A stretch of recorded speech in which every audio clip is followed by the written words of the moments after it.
Amen. Nani mokonzi. Nani mobikisi. Tozo bete la maboko makasi. On acclame le Seigneur. Bete la Yesu maboko makasi, makasi, makasi. Ye mo bateli malamu, ye mo sungi na biso. Ye bikamo na biso. Dans son palais tout s'écrit. Dans son palais tout s'écrit. Dans son palais tout s'écrit. Betelaye maboko. Na pesi mbote na kombo na Yesu pesa batu mibale misatu mbote. Tambola pesa batu mbote tuna bango santé na bango. Pesande kombote, pesande kombote. Pesande kombote ya esengo. Merci. Tobondeli, papa, merci pour la grâce. Tozuya ko benga mba vivant na moko lelo pesi biso pema. Obateli biso uta banda kukino na wesika Seigneur, yondo memi biso na bolingo na yo. Wana toni kokoba na séminaire to banda kilobi na ngolu na yo Seigneur. Pesa biso mayele boanya boso solia oye kopima na wesika papa. Opesi biso bokonzi ya kotambola likona nkoto pe na nyoka. Pe likola milimo na mbindolo bi rien ne pourra nous nuire. Yango to telemeli puissance nyo sur la ténèbre. Nyo sur liko pesa yo gloire te papa. To telemeli pe to kwesi yango ligoté au bas de la croix Golgotha au nom puissant de Jésus. Molimo mo santu na nzambe molimo boso soli kamba biso. Kino na suka po na gloire ya mokonzi. Na kombo na tolobi. Merci Seigneur Jésus-Christ. Amen. Tovandi na kombo na Yesu. Tobandaki séminaire na biso lobi. Tomona kindenge nzamba kilaki mokili akeli moto. Apesi pouvoir ya ko dominer. Metango mutakwe na lisumu diable aboto lié pouvoir o nzambe apesa kiye. Pe nzambe ba ko chasser mutu. Na jardin d'Eden pasi ekotaki. Et tomoni ndenge nzambe aponaki Abraham. Choix pe appel et Abraham, tout le monde est en lobby. On a eu le deuxième point, le premier point de la création de l'homme n'est bandé. On a opé sango d'une manière pratique. Séminaire mot pratique, ça didactique, tout au Kenda, point. Vous avez le l'enseignement. Dès tout le bel qui t'a unzamba poni Abraham, a l'inga qui a formé les bottes pour appartenir à Simana délige.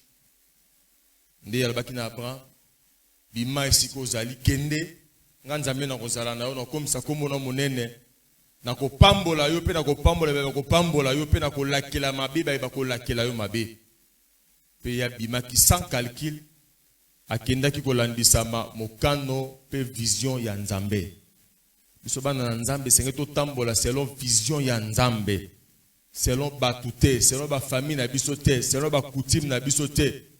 Mais tout tambola lo lenge nzamba lingi to tambola parce que nzamba yebilobi na biso nzamba ebesika so na biso nzamba iba difficulté to rencontrer na nzira pe bilo lenge ni ya ko longisa biso alléluia parce que nzamba la so nzamba victoire nanga na yo kamene na yo oya biso nzamba za nzamba ya victoire alongisa rabana na ye alongisa rabasali na ye nanga biso quelque soit bitumbozo kutana na yango quelque soit diversité ba ke nzamba opesa yo longa. Mokolo moko to mona nzambe aperda bitumba. Bitumba nyonso ebima liboso nzambe alonga yango. E lokola yo zo tambola na nzambe yo pe bitumba nyonso ekobima liboso na yo kolonga yango na kombo na Yesu. Nzambe akoto na liste ba vainqueur ya 2022. Na liste ba vainqueur ya 2023. Kino Yesu azonga yo za ka molongi lo ba mena bien. Oya on me mabitumba na vie na il faut passer merci parce qu'on met mon étape supérieure. Alléluia. Alléluia. Et bah te belé qui nous to comme na suka mbulo ba ozala couronner parce que si mabitumba yo longue za ya yo. Les gens reconnaîtront que za molongi. Alléluia. Ba ko reconnaître que yo za molongi. Za molongi. Parce que nzambe na so nzamba balongi. Amen. Et Nzamba bengi Abraham a landi ba instruction en Nzambe atiki nyonso pe ya kei. Lokola tosaki Nzamba prévenir ye ke bakitani na yo sima na yo ba kende bo umbu ne to monaki lobi na ozonga ya vraiment ba détail ke. Mais Nzambe apesa ki pe promesse ke ba kende bo umbu pona libela te. Ça sera pour un temps. Na 4e génération ba ko zonga avec de grandes richesses. Il y a un problème, nous avons un problème éternalité. Abaki ba okende, mais juste pour 4 générations. Il y a un problème, non, quelque chose mboula ezui. Ils ont un souka na yango. Problème non éternalité, c'est le Dieu éternel. Alléluia. Abi ba okende na bango ba onyoko mais ba ozonga après 4 générations. 400 ans ba zongaki. Abimaki na victoire. Problème aux autres traverser Nzamba yebiango. Alléluia. Les gens ont échappé l'autorité dans Nzambe, ils ont échappé la connaissance en Nzambe. Et Nzambe c'est que vous allez esclaves, ils seront étrangers dans un pays et ils seront opprimés et asservis. Mais c'est que vous juger nation sévèrement puis vous bima na bozu et belé. Et tout le monde qui n'a qu'à ta généalogie à Yesu. Abraham engendra Isaac, Isaac engendra Jacob, et Jacob engendra Judas ba frère, na kata ba frère to mona ki Joseph. Onzamba pona ki po bikisa libota na ye. Tango nzale kota ki na esika bande ovanda na Kana. Azaki obligé ba ke no somba biloko na Égypte to ebil solo ndenge Joseph a comme premier ministre wana eza sujet matière na bisote. Nde Joseph oyo bande kona ba tekaki akoma ki mokonzi. Abomba ki libota na ye. Akoma ki tellement élevé si ma pharaon parce que pharaon est titre, est roi. Pharaon est roi, est titre, est comme Mamouté. Mon abakomba ba pharaon ba Ramsès, ils ali titre. Le kola ndo ba roi, né pharaon ils ali. Il y a le kola premier ministre ya pharaon. Et tant que pharaon na kufi, Joseph ba kufi, pharaon ba éleva ki sima ya. Na ye ayeba ki Joseph te nde ba kote ki bana Israël na bo umbu. Bakende ko nyoko ma service me bandaki ba douleur bandaki ba corvée bandaki ba zai ko primer bango ko nyoko la bango servitude yaki makasi à partir ya moment wana mais Nzambe lokola za fidèle ayoka ka lo sambo lo bana Nzambe ayoka ka lo sambo ata au moni ozo sambela c'est comme si résultat ezate na rassuré que Nzambe ayoka ka lo sambo. Prière na yo ke na pamba te Bible dit je ne vous ai pas dit de me chercher vainement. To luka Nzambe pamba te. Mutu moko ta luka Nzambe pamba. Moko ta luka Nzamba zonga maboko pamba. Alléluia. Alléluia. Yango wana ko lemba te ko luka Nzambe ko lebato na banda na luka Nzambe na moni loko te non c'est faux. Soko luki Nzambe abi si vous me cherchez de tout votre cœur je me laisserai trouver par vous, dit l'Éternel. Peut-être vous allez cherche Dieu de tout ton cœur. Et ce que luki Nzambe na motema no mobimba, ndeyo ko ba ko mona bolamu na Nzambe. Dieu va te faire des merveilles. Nzamba otali sa bolamu na ye, Nzamba otali so makamba minene. Soki o luki Nzambe na motema na yo mobimba. Luka Nzambe na motema no mobimba bien aimé Nzamba olongisa yo. Nzamba olongolo ne tape wana ba difficulté. À mon étape mon supérieure. Difficulté, c'est juste étape. Oh, on a vu, mais la difficulté n'est pas éternelle. Tant vous en ensemble. C'est juste étape.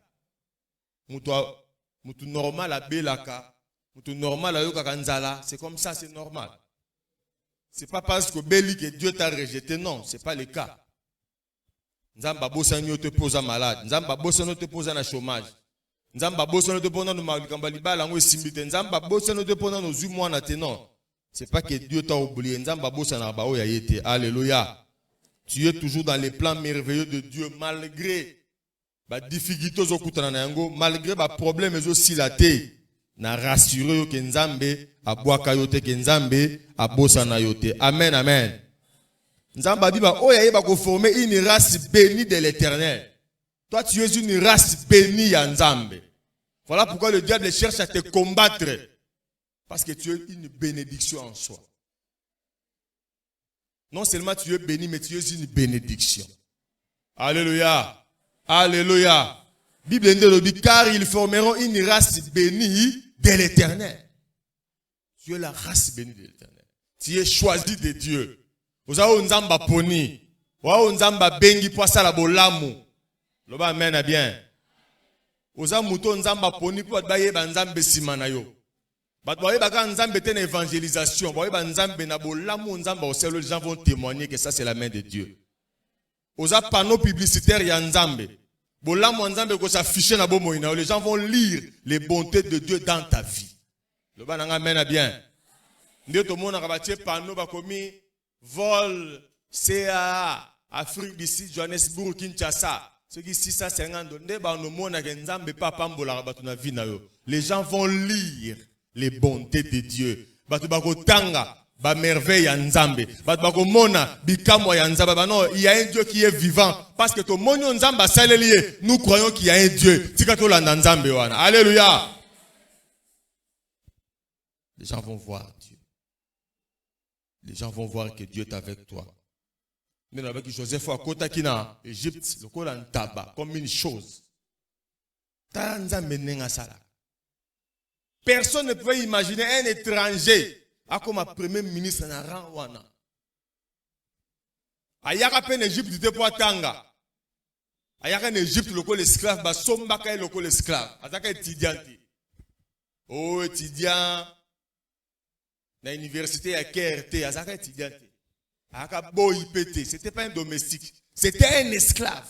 Parce que boy, domestique, Azana mova droit naïe, mais esclave a droit mogoté. Donc, on dit qu'il y a un animal. Mais tala nzamba ke ozoloko ezangitina. Un esclave.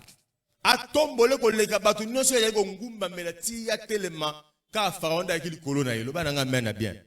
Yango na komi mona pamba te. Komi mona pamba te. Babi qui est semblable à l'Éternel notre Dieu. Il a sa demeure en haut. Il abaisse les regards sur la terre. Alléluia. Du fumier, il relève les pauvres. De la poussière, il relève les indigents pour le faire asseoir avec les grands de son peuple. Aswara mutu na fulu, na putulu, na kata poussière. Pe atomboli. Atombolaka. Na binzamba atombolaka. Nzamba tombolaka. On n'est pas malade, nous bela, c'est pas maladie psychosomatique.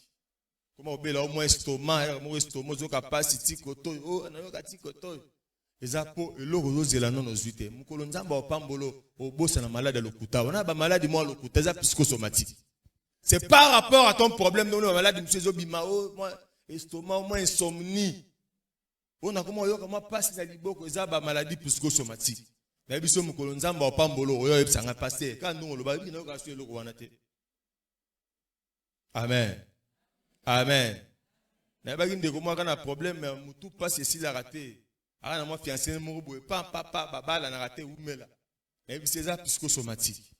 Mukolo nzamba solo grâce au bali pour problème ya libala. Mukolo bala o mona malade nesi. Ngomsa ndene ba mutu na bi passer ekenda. Ekenda na célibat. Alléluia. Tika nzamba visiter yo. Nzamba visiter. Yana bat ba mériter nzamba visiter bango. Loba nanga mena bien. Nzamba mona motema no nzamba selo quelque chose. Batu batatu la munena nzambe na nzela na yo. Ozala sujet à gloire ya nzambe. Alléluia. Joseph batombolie makota ka lokolo esclave. On a bi komi mona pambate. Et sika to uti peu importe, mais sika to kenene za important. Parce que destiné si même na maboko ya nzambe. Ata ba telemi ndengeni ba we ba ko bebisa destiné parce que si même na maboko na nzambe. Komi mona tenga na utna famille pauvre. Biso muta malonga azate, muta ko pistonner nga azate Yesu ko pistonner yo. Na lobi Yesu ko pistonner yo. Na bi Yesu ko fungolela la porte. Kombo na pe go tombwa. Abaki na Abraham, je rendrai ton nom grand. Grandeur utaka pa nzambe. Tu peux te forger grandeur. Dieu c'est qui est. Il est celui qui élève l'un qui abaisse l'autre. Nous avons forger grandeur pour la vie. Amemo mosika. Obosa na sonia bolenge na yo. Tu oublieras la honte de ta jeunesse. Alléluia. Alléluia. Alléluia. Laisse aller mon peuple. Tika libota na ngai ekende. Laisse aller mon peuple. Tika libota bakende. Bakende selon ngana na plan pour na bango. Yo zoko ya ko s'intercaler entre ngai na plan. Pourquoi? Yango na tika bango babima. Wana za nzambe nda zoloba. Na bato babundisa vi na yo. Batika yo sanini. Batika yo pambwama. Batika yo bala. Batika yo simba bana. Batika yo bika. Batika yo soki voyage au kendo kende. Batika okanga vi na yo. Laisse aller mon peuple. Alléluia. Laissez quitter. Quitter quelqu'un ou quelque chose. Ne pas amener. Ne pas emporter avec soi. Oublier de prendre avec soi. Ne pas importuner. Ne pas tourmenter. On est laissé. Ne pas l'inquiéter. Ne l'amène pas comme même tikaye. Ogi ba définition ba pesi quitter quelqu'un, tika mutuwana, longwe, oh j'ai quitté là-bas. Na tikiye. Na tiki masanga. Quitter quelque chose. Ne pas emmener comme même logoté, comme même ayete tikaye, ne pas emporter avec soi. On a laissé. Oublier de prendre avec soi. Ne pas importuner, ne pas tourmenter. Laisse mon peuple aller. Allez, le but c'est déplacer jusqu'à un endroit. Ozaki awa, na bobola, sengelo, batika se déplacer qui nous place richesse na ozali. Ozana na point A, place ma mbesa ezo mona na te, mais na point B, il y a une bénédiction qui t'attend. Yango nzamba bi tika ya kende ko atteindre point B. Va mena bien. C'est un mouvement. Le banga na osala mouvement. Le banga na osala mouvement vers bénédiction na ngai. Na kombo na Yesu. Alléluia. Laisse mon peuple aller. Le peuple doit faire un mouvement vers. Aller vers mon peuple. Adjectif possessif yangai, libota yangai. Donc nzamba zolo bana biso poto za ya ye. Alors, lui, laisse ton peuple, mais laisse mon peuple, c'est quelque chose qui m'appartient. C'est un peuple qui m'appartient. Biso toa libota ya nzambe. Toza bana ya nzambe. Bana nzambe. Soit moi nzambe t'es désolé, mais ngana ebi que yo za moi nzambe. Yango nzambe abeta toa bi laisse mon. De l'autre ça déjà ngai, so to go samba, na chance mukia pose wango pe za ngai, laisse mon peuple. Donc vous allez libota nzambe, gloire à Dieu. Non, moi, je suis parce que vous avez nzambe. Est-ce que vous comprenez? Hein? Donc nzambe a revendiqué le quoi ça y est. Assurer le quoi mutute. Alors but laisse ton peuple, laisse son peuple, laisse mon peuple. Tika libota oyo ya ngai. Tika mwana na ngai. Laisse ma fille Viviane, laisse mon garçon Freddy, laisse. Nzamba biba tika yo. Pour faut évoluer. Tu dois être béni. Ta vie doit changer. Et c'est que le bon mot doit changer. Et ça n'a pas tout le bon mot changer pour y pas na Yesu. Et c'est le moment. Alléluia. Alléluia. Nde tangu Joseph ne te bien comme mo kondi. Big City Botane ko zo refuge en Égypte. Tango akufi. Mais avant kufa a pesa qui a prophétisé kabi nzambo to bondela il vous visitera. Ozolanda ngai. Abi nzamba ko visiter bino e bo bimisa mikuwa na ngape bo bimaka nzamba ko visitera bino. Il savait on a zo lo baka mais il avait prophétisé. Abi nzambo yo to bondela ka il va vous visiter. Mais on a dit que nzambo to sambela ko visiter peyo. Et vous allez quand, et vous allez comment, et vous allez où, mais je te dis une chose, Dieu va te visiter. Comment on a carné le 12 avril 2022, le pasteur m'a dit que Dieu va me visiter. Puis au moins la visitation ensemble. Nous connaissons non, parce que Dieu derrière la parole de ses serviteurs. Parce que Jésus a dit non, kufa nanga me mikuwa nanga yotika te bolongo la bozong se mikuwa nanga na mboka na biso et salama ndenge wana. Et ça la mandingue. Tant nzamba visitaki bango bazwa ki mikuwa na ye ba timole sika ba kundai bazwa nyonso tikala ba relique na ba kena nango ba ke kunanga na mboka na bango parce que il avait prophétisé yango na sakoli bénédiction na bomo ina yo. Même si tout semble noir, non dit que le boko nzambe go visiter yo. Même so batamukili ba mona ke pa na yo sili, non dit que nzambo tozo bondela, asa nzambo azwaka mutu na se pe atomboli, azwaka batu pamba a pesi valeur. Bien aimé, ne désespère pas, accroche-toi à Dieu. Kangama na nzambe, Dieu fera un miracle dans ta vie. Amen à bien. Amen ya bien. Et to mona awa alobi c'est mon peuple, laisse aller mon peuple. Peuple, les alliés, multitude d'hommes qui vivent habituellement ensemble, qui partagent les mêmes coutumes. Peuple, les alliés, ensemble. Bah, partager même coutumes. Peuple congolais, peuple malien, peuple boénaboé. C'est comme ça, le peuple de Dieu. Vous êtes peuple de. Toi, peuple yanzambe. Les bota yanzambe. Et yango monu siko nzambe. Tangu Joseph a koufi, Pharaon a yaka komi ko nyoko la bango, et bana Israël ba leli e pa inanza. Problème no se tungi sakayo bien aimé, mais mango pa ya yanza. Ne siko yimaka obetre abatu masolo, le banga na souffrir, to lete, oya samba pamba, fukama, le banzambe, ya un ça ne va pas, makambezo simbate, bana ba otanga te, bana ba olia bien te, to fandi ba condition malamu te. Bondela et pas ya nzambe. Ba crier pas nzambe. Oui, nzambe, pourquoi tu vivre en injustice à boui? Comment notre peuple peut nous opprimer? A privé biso na ba droit na biso. To komi ba esclave na bango. To bete na bango ba brique. To bete brique mena fimbu na mukongo. Alléluia. Alléluia. Nzamba bien. Malgré Corvé wana Moïse a tiré aux esclaves na yaban Égypte. Est-ce que moi comprendre? Nabi Moïse a tiré aux bien kayaki Moyuda, ma tiré aux esclaves en Égypte. Moïse a bêta brigité. Moïse a luka fuente. Le bananga mena bien. Problème dans le passage on a beau comprendre dans côté. Vraiment besoin musika na place ngana komi. Vous êtes loin. Quand vous êtes séminaire, préparez Seigneur, parle-moi. Comme ça, tu vas comprendre ce qui sort. Dans le Bible, malgré qu'Azaka Moïse n'a jamais causé l'esclave en Égypte. Les autres étaient esclaves. Mais Moïse a bête à briqueté. Attends, la Moïse a que le Lukaba foin. C'est quand Zamba salo grâce. À ta famille, Bobo les alliés, Yobi Musamutu. Le bananga mène à bien. Le bananga mène à bien. Moïse a bête à brigité. Hein? Aïe, beaucoup de bâtons à pyramide, ça l'a raté, à la musica. Il y a une négociation, un diplomate. Alors que nous avons Pharaon négocier.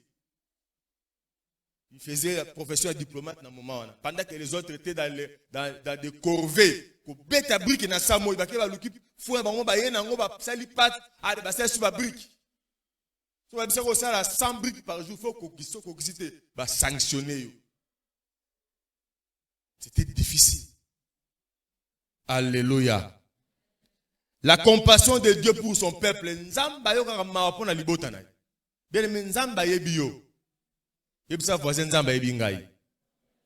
La compassion de Dieu pour son peuple. Exode chapitre 2, verset 24. Exode 2, 24, le Bible. Dieu entendit leurs gémissements et se souvint de son alliance avec Abraham, Isaac et Jacob. Dieu regardait les enfants d'Israël et il a mis compassion. Nzambe ayoki kolela pasi ya bana Israël. Père se souvenir na alliance na yasalaki na Abraham, na Isaac pe na Jacob. Puis babi Nzambe atali bana Israël, pe ayoki bango mawa. Ah, tika Nzamba yo kelo mawa souffrir trop. Nabi tika Nzamba yo kelo mawa po souffrir trop. Nzamba koma page ya sika ya histoire à vie na yo. Loba amen à bien. Loba amen à bien. Il s'est souvenu. Nzamba va souvenir. Bon là muto sela Nzamba Nzamba bosa na ngote. Il s'est souvenu de l'alliance. Il dit, ah, na la kaka Abraham. Tout ça, l'alliance. Il a dit, que bakitano ba okende bo umbu na mboka moko un pays étranger pendant 4 siècles. Mais ba zonga na ba richesse. Donc il est temps na déclencher processus de libération. Ba te belé boza aussi beaucoup na processus de libération. Et ça la mamukolo monte za processus au monde nzamba zo ki temps. Peut-être que bien na suka. Peut-être des anabuto le ndo katisa. Mais musu de nzamba bandi processus. Yangona attache-toi à Dieu. Comment écarter na processus de nzamba si abandi. Alléluia. Alléluia. Et quand nzamba comprendre que dans cette alliance, maintenant je dois libérer ce peuple. Qu'est-ce que Dieu a fait? Dieu s'est choisi un homme. Il s'est choisi un homme.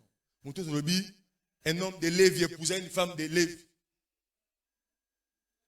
Nzamba ke pona Moïse. Yo za choix ya Nzambe. Loba na za choix ya Nzambe. Loba na za choix ya Nzambe. Loba na za choix ya Nzambe. Nzamba poni Moïse. Il avait déjà préparé. Dieu te prépare déjà des grandes choses. Tes souffrances sont déjà préparation aux Zoyasin. Nzamba prépara yo. Dieu nous prépare toujours, tantôt dans la souffrance. Dieu te prépare des grandes choses. Comme Dieu avait préparé Moïse dans le Pharaon. Pourquoi? Parce que Moïse avait dit Pharaon malade. Pharaon était comme un dieu. Les gens adoraient Pharaon comme un dieu. Donc il était puissant spirituellement, Pharaon. C'était un grand occultiste. Et Moïse a collé dans le contexte de l'occultisme. Il a appris Dieu égyptien, tout ça, les arts martiaux égyptiens. Il a appris les écritures égyptiennes, tout ça. Tant qu'il a classe égyptien. C'était un homme formé comme un prince. On les préparait pour. Il pouvait aussi accéder au trône. Pendant Kamba Égypte, on les préparait. Alors il était instruit. Dieu l'a préparé.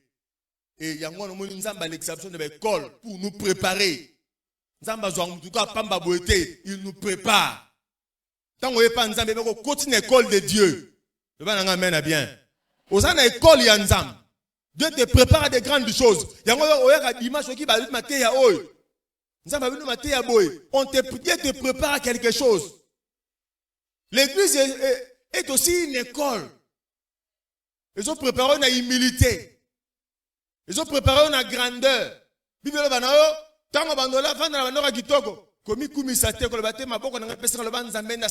une école. On te prépare à ne pas t'enorgueillir. Amen, bien. Dieu a choisi Moïse comme Dieu t'a choisi ce soir. D'abord, Dieu avait choisi toute une famille. Aponi Moïse, Aponi Aaron, Aponi Myriam, grande sœur, tout ça. Et on a bien ta famille, on nzamba pona bino. Bien. Ceux qui vont s'engager beaucoup ma puissance spirituellement. Voilà pourquoi il faut que tant que tu as prière, il faut toujours avoir la famille. Tant que vous avez belé, ils ont un impact sur ma casse. Voilà pourquoi il faut tout faire. Prie pour tes frères. Prie pour tes soeurs. Oh bah binzambete, bah banzam. Muko bah banzam, vous avez malam mukoleka. Bokaboli charge. Le bah mène bien. Dieu s'est choisi un homme pour déclencher, déclencher le processus de libération de l'ibotanaï. Nous avons zana katsa processus de libération nzambe. Nzamba kendara graduellement. Nzamba brillera betapité. Avec Dieu, il faut être patient. La patience, non seulement c'est un fruit de l'esprit, mais c'est une puissance. Tu as dit que zéla, bien toujours. Tu as cause de pressé, tu destin. Ali ko zéla te mangu pressé. Abonga kaka. Ake osimba kisa bela liboma kufa. Atika ndako etage silate. Pour la nini pressé. Attends le temps de Dieu. Zéla tango nzambe. Il fait toutes choses bonnes à son temps. Tu ne vas rien forcer. Et Nzamba Koutena Moïse n'a buisson ardent. Dieu voulait lui faire prendre. Moi je suis un Dieu du surnaturel. Nous avons un Dieu qui est différent. Le Dieu de l'impossible. Alléluia. Oh, batubako sala te nzamba osala ngo. Oh, batubako sala te nzamba osala ngo. Azan nzambe impossible. Bilobi rien ne lui est impossible. Ata yo moni osuki nzamba osuka te. Ata foi na yo suki nzamba suka te. Il cherche toujours un moyen pour tali sabon nzambe na ye. Et ce soir nzamba tali sabon nzambe na ye. Obima ndengo kota kite. Quelque chose doit se passer dans ta vie ce soir. Quelque chose va se passer dans ta vie ce soir. Nzambe na biso très sensible. Il est miséricordieux et surtout il est le tout-puissant. Dieu s'est choisi un homme, a poni Moïse, a dit je vais travailler avec toi. Bien aimé, Dieu travaille toujours avec l'homme. Alléluia. Nzamba sala ye mokote, atike la rabiso, yo sala. Habite yo mutu kende, moi je vais travailler avec toi. Nanzela non, je vais bénir ces peuples. Nanzela je vais libérer ces peuples. Mon ami Moïse tombe là le bok. Sera le bâté, ba nga la bloqué. Dieu pouvait faire pega ba le kabo akabol le maï. Mais à Tchaka Moutou pour qu'il y ait de l'ordre. Alléluia. Pour qu'il y ait de l'ordre. On a bien zamba zo pesa o makasi. Yo za la mener d'homme. A pesa makasi a mener d'homme. Quand tu vas te lever dans la famille, les choses vont se bouleverser. Faut te renverser ba loi établie, le ba mène à bien. Ba tshela bino ba loi ka na famille bo suka bo. Yo faut ko renverser le kola, je dois renverser côté la balle na village na bango. Vous allez comprendre hein? Nzamba benga qui est vaillant europamba, te que cet homme là va renverser cet hôtel. Parce que les autres avaient peur. Yo za vaillant héros. Oza vaillante héroïne. N'ayna yo kamena bien. Oza mutala. Na yebso loko monga solo ye barato bangi saka satana. Ah, na yo ki amene na yo te. Na yo bangi saka satana. Amen, amen, amen. Po miye barati. Ngam gobsina mati taxi bisimogo. Tant na mati tata mo na kati wana. Oh, mwana alingi ngate. Mwana alingi ngate o bato babi. Oh. Mwana alingi to ndeni mwana mutabata matine na taxi bisi normal na wana zana na mati. Oh, moi chauffeur kiti sanga, chauffeur kiti sanga. Chauffeur a tellement. Oh, papa, problème ni. Mutu rappelle ton dite bo finani. Oh, mwana alingi ngate to fande pe ba mokoti. Sanga na koti. Oh, mwana alingi ngate. Mwana nini? Oh, oh. Ala sanga na lingeti. Chauffeur tellement na kita. Mutu ke tellement ki siro. Frère, ozana moto père aza cho. Alanga sa biso numéro liboso so ko takate. Donc nanga okoti bebe si makamuna ye. Ngapela vena na kimelo tala bango. Baba ndi solo. Ah, père oyo amuta msala molili. Loba nanga mena bien. Bien aimé, nous avons le pouvoir. Oye barate toi na pouvoir. Loba nanga mena bien. Loba nanga mena bien. Oye barate. Mugomsu do ke gimbanteke. Si on appelle ça un témoignage, ils auront toujours bien au son de l'air. Tu comme dans quartier, na mon chef Koutimi a télé na C. Na ba to landage na sima ti na jupe rouge. Il y a comme les garçons, tu bien comme les garçons. Jupe rouge. Bien lissé que na tok na ba la takawana ya bankoy. Na veste. Veste ba chacha ba minu so ba bien lo mo ya ba pe ya ba ni. Hein? Ba zeke so ba zeke. Na ba tunaye. A télémisi bisi pour les vers 14. Vous avez qui matique évangélisation. Et même si vous avez bis na compagnie de Nzamba na te ba na bis. Na si bango soki tata na chef Koutimi ko na biso na passo la Bible na zongi ndako ndé na zabu. Ah papa le loko passo la Bible ko ba ki chassa ba na tembe non. Ba ko kitso fuati. Nga bi lelo bo mona démonstration bo mona ke Yesu azana ba mo tata o moni Bible nga na simbi. Nzambe nanga leke na nguya nde tata na aw soki akoti awa ngai na pasoli Bible na kiti na bis na zonginda na longwe mama nzambe ba mona démonstration to comme on a bina boye bisi polele papa na ye papa ekiat o kingasani aye akiti azongi chauffeur ekiat chauffeur bi papa to ke kingasani papa mata place ezali akiti basoli na batna ye papa bokende gak batu ba beta maboko bango na bisi kota na biga bande kwa alléluia amen na kotisilité ya alléluia tala oye barate to za banani chef Koutimi amona moto soka mona ka nini ye kaka yenda yebi yo mona ye yo komba Yesu pambo mona ka Yesu to mesa na Yesu te il est Dieu Yesu azanzambe le bana ngamena bien. Chef kutimenya liseke. Oh chauffeur bokende bisi polele. Abangi, aide loko ya monaki. Osana nzambe te. Alléluia. Alléluia. Nani mokonzi. Nani mobikisi. Dieu s'est choisi un homme à revêtir une autorité. Bien-aimé, tu as reçu l'autorité de Dieu. Alors dit, voici, je vous ai donné le pouvoir de marcher sur les serpents et les scorpions et sur toute la puissance de l'ennemi et rien ne pourra vous nuire. Obanga poani. Obanga ponani.